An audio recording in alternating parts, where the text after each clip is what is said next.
Hello there, and welcome to another episode of Cutting Through the Bullshit. I am your host, Dr. Stephanie Snyder, and I am a high performance mentor. Through my unique blend of strategy, mindset, and intuition, I help men and women to cut through the BS in order to create the life and business they desire. So this is like take 6 of this episode, I think. I recorded a few episodes yesterday, and then they just didn't sit right with me. They weren't what I wanted. I felt like I was going off on a bunch of rabbit trails and I wasn't fully grounded in the episodes. And so here we are back again. We're going to try this. We're going to do this today in better energy, more grounded energy. And we're going to talk about raising your kids while reparenting yourself as well.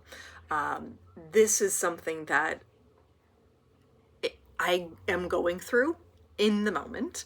And it's something that I have been aware of for several years now.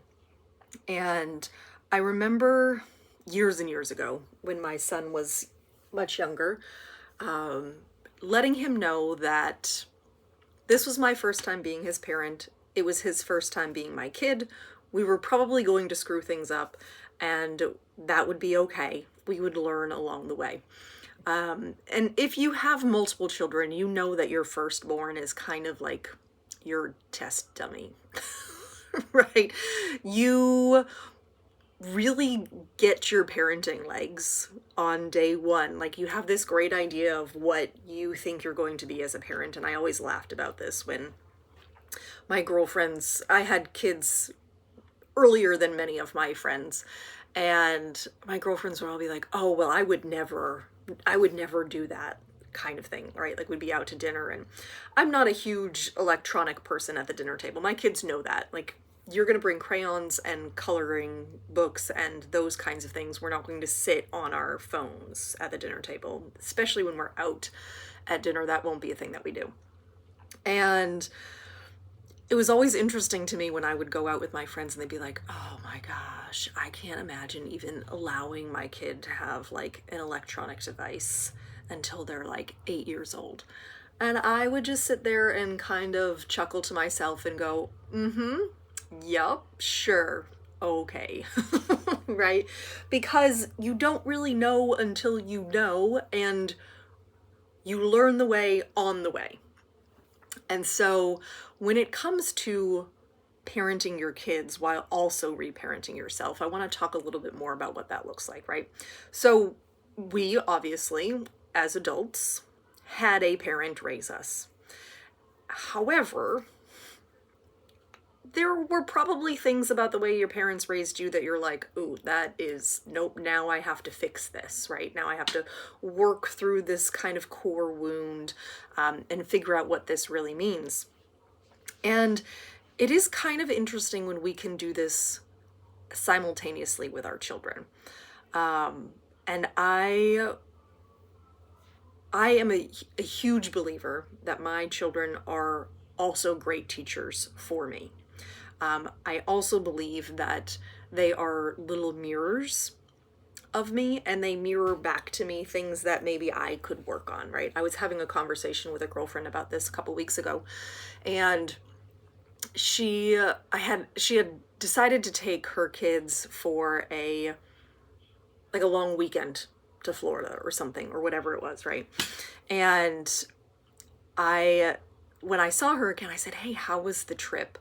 And she immediately launched into like all of the things that went wrong. And I know her well enough to know that it wasn't an awful trip. She was just in a space of overwhelm, and that's how it came out, right? But as we got chit-chatting, I was talking to her about, like what was going on with my kids. And she tends to get lessons when I talk about that myself anyways. And I had said something to her about, I was challenged. I challenged myself to not complain. And she said, you know what? She said, my son complains about all of the things. And then she just kind of stopped herself and she said, oh shoot, I I do that too. And I just let her sit with it, because this is part of that reparenting, right? Again, the thing that your kid is bringing to your attention, unbeknownst to them, okay? But the thing that you see in your kid is actually the thing that you can heal in yourself. And when you heal it in yourself, it stops to show up as a mirror in the world. Okay? So what does this mean, right? Like for her, this instance was she had to start to practice some more gratitude and show that to her kids, and so they would start to practice more gratitude, right? This is a thing that I practice in my house all the time, is gratitude. At the dinner table, they have to say something that they're grateful for that day, right? It used to be very broad, and they would be like, oh, I'm grateful for like something 12 months down the road. And I was like, no, we've got to rein this in. You've got to find something that you're grateful for today at the dinner table, right? And so this is a practice that we've brought in. And it causes me to also reflect on these things. I don't know why that keeps doing it. Sorry, we're having some situations over here with technology. We're just going to cover this up, I think. Okay, that might work better. So, anyways. So when it comes to raising your children while also reparenting yourself, there's going to be some of your shit that comes up. And it's probably going to be your kid that activates it. It's just what they're there for, right? And it's amazing when you can actually step back and see it. It's also very humbling when your kid will bring it to you and they're like, don't you actually do this? Don't you tell me to do this, Mom, but you just did that, right? And then you kind of have to swallow your pride and be like, oh shoot, yep, thanks for calling me out, right? Like my son has done that to me before. He's like, Mom, actually, I feel like last week you said X, Y, and Z to me, and then you just did X, Y, and Z. So, and I'm like, ugh. Yep, you're right. Okay, so let me navigate this, right? As opposed to yelling and screaming and being annoyed that my child has confronted me about something, right? Because I have done that in the past as well. I don't love that. Sometimes I do have to step away when they do bring something to me, because I'm like, oh shoot, yeah, I've got to actually sit with that one. But the biggest thing here is to give yourself a whole lot of grace. A whole lot of grace, right? I've said this to clients before, where if I was so concerned about how I raised my children and the fear of screwing them up in one way or another, I would probably sit in the corner in the fetal position and never do a thing.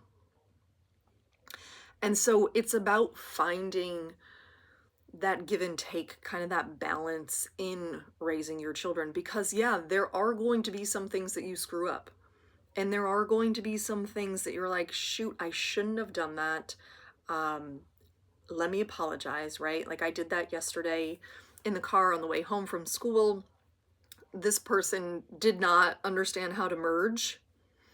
And I really mean she didn't understand how to merge, because she was well ahead of me and slammed on her brakes to the point where I was then ahead of her.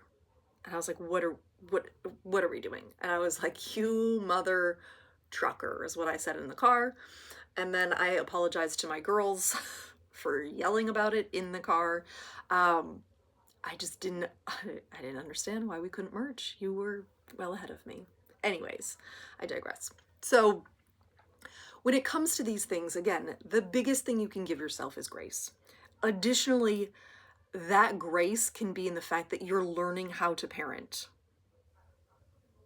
Okay, there's that, there is like this Instagram reel or whatever that goes around that says, life didn't come with instructions, it came with a mom. Yeah, well, moms also didn't come with instructions. Like, we didn't get instructions on how to parent.